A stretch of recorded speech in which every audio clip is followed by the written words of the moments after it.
ರಕ್ಷಾಬಂಧನ ಭಾರತದ ಪ್ರಮುಖ ಹಬ್ಬಗಳಲ್ಲಿ ಒಂದಾಗಿದೆ. ಇದು ಸಹೋದರ ಮತ್ತು ಸಹೋದರಿಯರ ನಡುವಿನ ಅನನ್ಯ ಬಂಧವನ್ನು ಆಚರಿಸುವ ಪ್ರೀತಿ, ಕಾಳಜಿ ಮತ್ತು ರಕ್ಷಣೆಯ ಸಂಕೇತವಾಗಿರುವ ಒಂದು ವಿಶೇಷ ಸಂದರ್ಭ. ಕನ್ನಡಿಗರಿಗೆ ಈ ಹಬ್ಬವು ಸಾಂಸ್ಕೃತಿಕ ಮತ್ತು ಭಾವನಾತ್ಮಕ ಮೌಲ್ಯವನ್ನು ಹೊಂದಿದ್ದು, ಕುಟುಂಬದ ಒಗ್ಗಟ್ಟನ್ನು ಮತ್ತಷ್ಟು ಬಲಪಡಿಸುತ್ತದೆ. ಈ ವಿಡಿಯೋದಲ್ಲಿ ರಕ್ಷಾಬಂಧನದ ಇತಿಹಾಸ, ಮಹತ್ವ, ಆಚರಣೆ ಮತ್ತು ಆಧುನಿಕ ಕಾಲದಲ್ಲಿ ಅದರ ಮಹತ್ವವನ್ನು ವಿವರವಾಗಿ ತಿಳಿಯೋಣ. ರಕ್ಷಾಬಂಧನದ ಇತಿಹಾಸ. ರಕ್ಷಾಬಂಧನ ಎಂಬ ಪದವು ರಕ್ಷಾ ರಕ್ಷಣೆ ಮತ್ತು ಬಂಧನ ಬಂಧ ಎಂಬ ಎರಡು ಸಂಸ್ಕೃತ ಪದಗಳಿಂದ ಕೂಡಿದೆ. ಈ ಹಬ್ಬವು ಸಹೋದರಿಯರು ತಮ್ಮ ಸಹೋದರ ಕೈಗೆ ರಾಖಿಯನ್ನು ಕಟ್ಟುವ ಮೂಲಕ ರಕ್ಷಣೆಯ ಸಂಕೇತವಾಗಿ ಆಚರಿಸುತ್ತಾರೆ. ಈ ಸಂಪ್ರದಾಯವು ಭಾರತೀಯ ಪುರಾಣ ಮತ್ತು ಇತಿಹಾಸದಲ್ಲಿ ತನ್ನ ಬೇರುಗಳನ್ನು ಹೊಂದಿದೆ. ಪೌರಾಣಿಕ ಕತೆ. ಒಂದು ಜನಪ್ರಿಯ ಕಥೆಯ ಪ್ರಕಾರ, ದೇವೇಂದ್ರನಾದ ಇಂದ್ರನಿಗೆ ರಾಕ್ಷಸರ ವಿರುದ್ಧ ಯುದ್ಧದಲ್ಲಿ ಸಹಾಯ ಮಾಡಲು ಇಂದ್ರಾಣಿಯು ತನ್ನ ಗಂಡನ ಕೈಗೆ ರಕ್ಷಾಸೂತ್ರವನ್ನು ಕಟ್ಟಿದಳು. ಈ ರಕ್ಷಾಸೂತ್ರವು ಇಂದ್ರನಿಗೆ ಶಕ್ತಿ ಮತ್ತು ರಕ್ಷಣೆಯನ್ನು ಒದಗಿಸಿತು ಎಂದು ನಂಬಲಾಗಿದೆ. ದಂತಕಥೆಗಳ ಪ್ರಕಾರ ಅಲೆಕ್ಸಾಂಡರನು ಭಾರತದ ಮೇಲೆ ದಂಡೆತ್ತಿ ಬಂದಾಗ ಅವನನ್ನು ಧೈರ್ಯದಿಂದ ಎದುರಿಸಿದವನು ಪೋರಸ್. ಆಗ ಅವರಿಬ್ಬರ ನಡುವೆ ಯುದ್ಧ ಆರಂಭಗೊಂಡಿತು. ಇದೇ ಸಮಯದಲ್ಲಿ ಅಲೆಕ್ಸಾಂಡರನ ಪತ್ನಿ ರೊಕ್ಸಾನಳು ಪೋರಸ್ಗೆ ಒಂದು ಪವಿತ್ರ ದಾರವನ್ನು ರಾಖಿ ಕಳುಹಿಸಿದಳು. ಅದರ ಜೊತೆಗೆ ಒಂದು ಮನವಿ ಸಹ ಇತ್ತು. ತನ್ನ ಪತಿಯನ್ನು ಕೊಲ್ಲದಿರುವಂತೆ ಕೇಳಿಕೊಂಡ ಮನವಿ ಅದಾಗಿತ್ತು. ಮುಂದೆ ನಡೆದ ಯುದ್ಧದಲ್ಲಿ ಪೋರಸ್ ಅಲೆಕ್ಸಾಂಡರನನ್ನು ಕೊಲ್ಲದೆ ಉಳಿಸಿದನು. ಇದಕ್ಕೆ ಕಾರಣ ಆತನ ಕೈಯಲ್ಲಿ ಆತ ಕಟ್ಟಿಕೊಂಡಿದ್ದ ರಾಖಿ ಅವನನ್ನು ತಡೆದು ನಿಲ್ಲಿಸಿತ್ತು. ಐತಿಹಾಸಿಕ ಕತೆ. ಮಧ್ಯಕಾಲೀನ ಭಾರತದಲ್ಲಿ ಚಿತ್ತೂರಿನ ರಾಣಿ ಕರ್ಣಾವತಿಯು ಗಂಡನನ್ನು ಕಳೆದುಕೊಂಡು ವೈಧವ್ಯದ ಜೀವನ ನಡೆಸುತ್ತಿದ್ದಳು. ಆಗ ಆಕೆಯು ಚಕ್ರವರ್ತಿ ಹುಮಾಯೂನನಿಗೆ ರಾಖಿಯನ್ನು ಕಳುಹಿಸಿದಳು. ಇದಕ್ಕೆ ಕಾರಣ ಚಕ್ರವರ್ತಿ ಬಹದ್ದೂರ್ ಶಾನು ಈಕೆಯ ರಾಜ್ಯದ ಮೇಲೆ ದಂಡೆತ್ತಿ ಬರುವ ನಿರ್ಧಾರಕ್ಕೆ ಬಂದಿದ್ದನು. ಆಗ ಆಕೆಯು ಹುಮಾಯೂನನ ಸಹಾಯವನ್ನು ಬಯಸಿ ರಾಖಿಯನ್ನು ಕಳುಹಿಸಿದ್ದಳು. ಇದನ್ನು ಮುಟ್ಟುವ ಮೂಲಕ ಸ್ವೀಕರಿಸಿದ ಹುಮಾಯೂನನು ತನ್ನ ಸೇನೆಯನ್ನು ರಾಣಿ ಕರ್ಣಾವತಿಯ ಸಹಾಯಕ್ಕೆ ಧಾವಿಸುವಂತೆ ಸೂಚಿಸಿದನು. ಆದರೆ ಸೈನ್ಯವು ಅಲ್ಲಿಗೆ ತಲುಪಲು ತಡವಾಯಿತು. ಇದೇ ವೇಳೆಗೆ ರಾಣಿ ಕರ್ಣಾವತಿಯು ಇತರೆ ಹೆಂಗಸರೊಂದಿಗೆ ಕೂಡಿ ತನ್ನ ಮಾನರಕ್ಷಣೆಗಾಗಿ ಜೌಹರ್ ಮಾಡಿಕೊಳ್ಳುವ ಮೂಲಕ ಪ್ರಾಣ ತ್ಯಾಗ ಮಾಡಿದ್ದಳು. ಮುಂದೆ ಬಹದ್ದೂರ್ ಶಾನನ್ನು ಹುಮಾಯೂನ್ ಹೊರಗೆ ಹಾಕಿ ಕರ್ಣಾವತಿಯ ಮಗ ವಿಕ್ರಮಜೀತನನ್ನು ಸಿಂಹಾಸನದಲ್ಲಿ ಕೂರಿಸಿದನು. ರಾಣಿ ಕರ್ಣಾವತಿಯ ಕತೆ ರಕ್ಷಾಬಂಧನದ ಮಹತ್ವವನ್ನು ತಿಳಿಸುತ್ತದೆ. ಈ ಕತೆ ರಕ್ಷಾಬಂಧನದ ಸಾಮಾಜಿಕ ಮತ್ತು ಭಾವನಾತ್ಮಕ ಮೌಲ್ಯವನ್ನು ಎತ್ತಿ ತೋರಿಸುತ್ತದೆ. ರಾಬಿಯಾ ಬಸ್ರಿ ಮತ್ತು ಸಂತ ಕಬೀರ್. ರಕ್ಷಾಬಂಧನದ ಇನ್ನೊಂದು ಕಥೆಯು ಸೂಫಿ ಸಂತ ರಾಬಿಯಾ ಬಸ್ರಿ ಮತ್ತು ಭಕ್ತ ಕವಿ ಕಬೀರ್ನೊಂದಿಗೆ ಸಂಬಂಧಿಸಿದೆ. ಕಬೀರ್ನ ಕಾಲದಲ್ಲಿ ರಕ್ಷಾಬಂಧನವು ಸಾಮಾಜಿಕ ಒಗ್ಗಟ್ಟಿನ ಸಂಕೇತವಾಗಿತ್ತು. ಕಬೀರ್ನ ಒಬ್ಬ ಶಿಷ್ಯೆಯಾದ ರಾಬಿಯಾ ತನ್ನ ಗುರುವಿಗೆ ರಾಖಿಯನ್ನು ಕಟ್ಟಿದಳು. ಇದರ ಮೂಲಕ ಗುರು ಶಿಷ್ಯ ಸಂಬಂಧವನ್ನು ಸಹೋದರತ್ವದ ರೂಪದಲ್ಲಿ ಗೌರವಿಸಿದಳು. ಈ ಕಥೆಯು ರಕ್ಷಾಬಂಧನವು ಕೇವಲ ರಕ್ತ ಸಂಬಂಧಕ್ಕೆ ಸೀಮಿತವಾಗಿಲ್ಲ, ಬದಲಿಗೆ ಆಧ್ಯಾತ್ಮಿಕ ಮತ್ತು ಸಾಮಾಜಿಕ ಸಂಬಂಧಗಳನ್ನು ಒಳಗೊಳ್ಳುತ್ತದೆ ಎಂಬುದನ್ನು ತೋರಿಸುತ್ತದೆ. ಕೃಷ್ಣ ಮತ್ತು ದ್ರೌಪದಿ ಪೌರಾಣಿಕ ಸಂಬಂಧ. ಮಹಾಭಾರತದ ಕಥೆಯ ಪ್ರಕಾರ ಒಮ್ಮೆ ಕೃಷ್ಣನು ತನ್ನ ಬೆರಳಿಗೆ ಗಾಯ ಮಾಡಿಕೊಂಡಾಗ ದ್ರೌಪದಿಯು ತನ್ನ ಸೀರೆಯ ಒಂದು ತುಂಡನ್ನು ಕಿತ್ತು ಆತನ ಕೈಗೆ ಕಟ್ಟಿದಳು. ಈ ಕೃತ್ಯವನ್ನು ಕೃಷ್ಣನು ರಾಖಿಯ ಸಂಕೇತವಾಗಿ ಒಪ್ಪಿಕೊಂಡನು ಮತ್ತು ದ್ರೌಪದಿಯನ್ನು ತನ್ನ ಸಹೋದರಿಯಾಗಿ ಗೌರವಿಸಿದನು.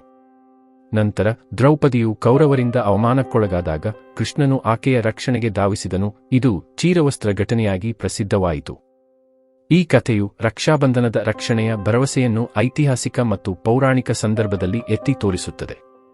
ರಕ್ಷಾಬಂಧನದ ಮಹತ್ವ. ರಕ್ಷಾಬಂಧನವು ಕೇವಲ ಸಹೋದರ ಸಹೋದರಿಯರ ನಡುವಿನ ಬಂಧವನ್ನು ಆಚರಿಸುವ ಹಬ್ಬವಲ್ಲ, ಇದು ಪರಸ್ಪರ ಕಾಳಜಿ, ಗೌರವ ಮತ್ತು ಜವಾಬ್ದಾರಿಯನ್ನು ಸಂಕೇತಿಸುತ್ತದೆ. ಸಹೋದರಿಯು ತನ್ನ ಸಹೋದರನಿಗೆ ರಾಖಿಯನ್ನು ಕಟ್ಟುವಾಗ ಆಕೆ ಆತನ ದೀರ್ಘಾಯುಷ್ಯ ಮತ್ತು ಸಂತೋಷಕ್ಕಾಗಿ ಪ್ರಾರ್ಥಿಸುತ್ತಾಳೆ. ಇದಕ್ಕೆ ಪ್ರತಿಯಾಗಿ ಸಹೋದರನು ತನ್ನ ಸಹೋದರಿಯನ್ನು ಎಲ್ಲಾ ಕಷ್ಟಕರ ಸಂದರ್ಭಗಳಲ್ಲಿ ರಕ್ಷಿಸುವ ಭರವಸೆಯನ್ನು ನೀಡುತ್ತಾನೆ. ಈ ಹಬ್ಬವು ಕುಟುಂಬದ ಒಗ್ಗಟ್ಟನ್ನು ಬಲಪಡಿಸುವ ಸಂದರ್ಭವಾಗಿದೆ. ಆಧುನಿಕ ಕಾಲದಲ್ಲಿ ಈ ಸಂಪ್ರದಾಯವು ಕೇವಲ ರಕ್ತ ಸಂಬಂಧಕ್ಕೆ ಸೀಮಿತವಾಗಿಲ್ಲ. ಸಹೋದರಿಯರು ತಮ್ಮ ಗೆಳೆಯರು, ದೂರದ ಸಂಬಂಧಿಕರು ಅಥವಾ ಗೌರವಾರ್ಥವಾಗಿ ಇತರರಿಗೂ ರಾಖಿಯನ್ನು ಕಟ್ಟುತ್ತಾರೆ. ಇದರಿಂದ ಸಾಮಾಜಿಕ ಸಂಬಂಧಗಳು ಗಟ್ಟಿಯಾಗುತ್ತವೆ. ಕರ್ನಾಟಕದಲ್ಲಿ ರಕ್ಷಾಬಂಧನದ ಆಚರಣೆ. ಕರ್ನಾಟಕದಲ್ಲಿ ರಕ್ಷಾಬಂಧನವನ್ನು ಸಾಂಪ್ರದಾಯಿಕವಾಗಿ ಶ್ರಾವಣ ಮಾಸದ ಪೌರ್ಣಮಿಯ ದಿನದಂದು ಆಚರಿಸಲಾಗುತ್ತದೆ. ಈ ದಿನವನ್ನು ರಾಖಿ ಪೂರ್ಣಿಮೆ ಎಂದೂ ಕರೆಯಲಾಗುತ್ತದೆ. ಕನ್ನಡಿಗರ ಮನೆಗಳಲ್ಲಿ ಈ ಹಬ್ಬವನ್ನು ಭಕ್ತಿಯಿಂದ ಮತ್ತು ಸಂತೋಷದಿಂದ ಆಚರಿಸಲಾಗುತ್ತದೆ. ಆಚರಣೆಯ ಕೆಲವು ಪ್ರಮುಖ ಅಂಶಗಳು ಈ ಕೆಳಗಿನಂತಿವೆ. ರಾಖಿಯ ತಯಾರಿ. ಸಹೋದರಿಯರು ವರ್ಣರಂಜಿತ ರಾಖಿಗಳನ್ನು ಆಯ್ಕೆ ಮಾಡುತ್ತಾರೆ.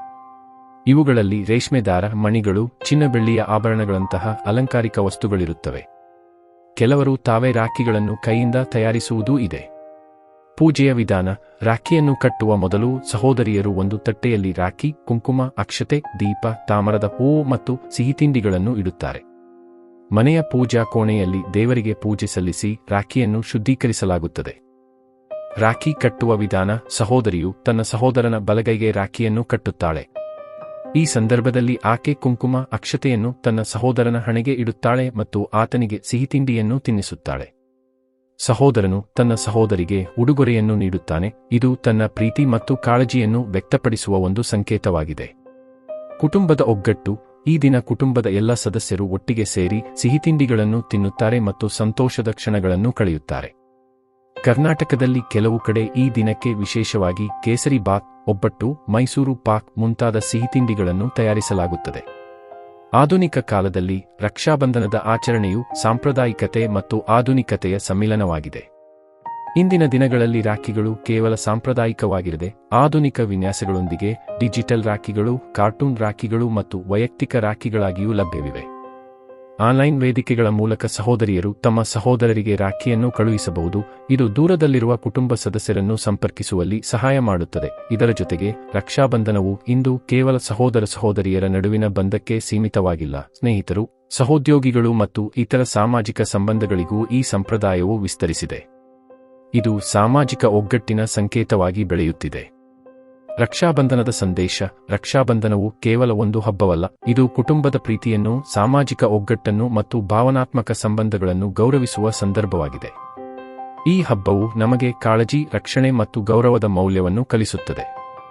ಆಧುನಿಕ ಜೀವನದ ಒತ್ತಡದ ನಡುವೆಯೂ ಈ ಹಬ್ಬವು ಕುಟುಂಬದೊಂದಿಗೆ ಕಳೆಯುವ ಸಮಯದ ಮಹತ್ವವನ್ನು ಮನವರಿಕೆ ಮಾಡುತ್ತದೆ. ಒಂದು ಕರೆ: ರಕ್ಷಾಬಂಧನವನ್ನು ಆಚರಿಸುವಾಗ ಈ ವರ್ಷ ನಾವು ಕೇವಲ ಸಂಪ್ರದಾಯವನ್ನು ಅನುಸರಿಸದೆ ಈ ಹಬ್ಬದ ಆಂತರಿಕ ಸಂದೇಶವನ್ನು ಅರಿಯೋಣ.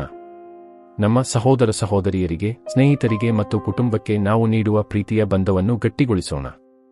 ಈ ರಕ್ಷಾಬಂಧನವು ನಿಮ್ಮ ಜೀವನದಲ್ಲಿ ಸಂತೋಷ, ಶಾಂತಿ ಮತ್ತು ಒಗ್ಗಟ್ಟನ್ನು ತರಲಿ. ರಕ್ಷಾಬಂಧನದ ಶುಭಾಶಯಗಳು. ಈ ವಿಡಿಯೋದಲ್ಲಿ ಎಲ್ಲಾ ಮಾಹಿತಿಯು ಜ್ಞಾನದ ಉದ್ದೇಶವಾಗಿದೆ. ಈ ವಿಡಿಯೋ ಇಷ್ಟವಾದಲ್ಲಿ ಲೈಕ್ ಮಾಡಿ, ಶೇರ್ ಮಾಡಿ ಮತ್ತು ಈ ಚಾನೆಲ್ ಅನ್ನು ಸಬ್ಸ್ಕ್ರೈಬ್ ಮಾಡಿ. ಧನ್ಯವಾದ.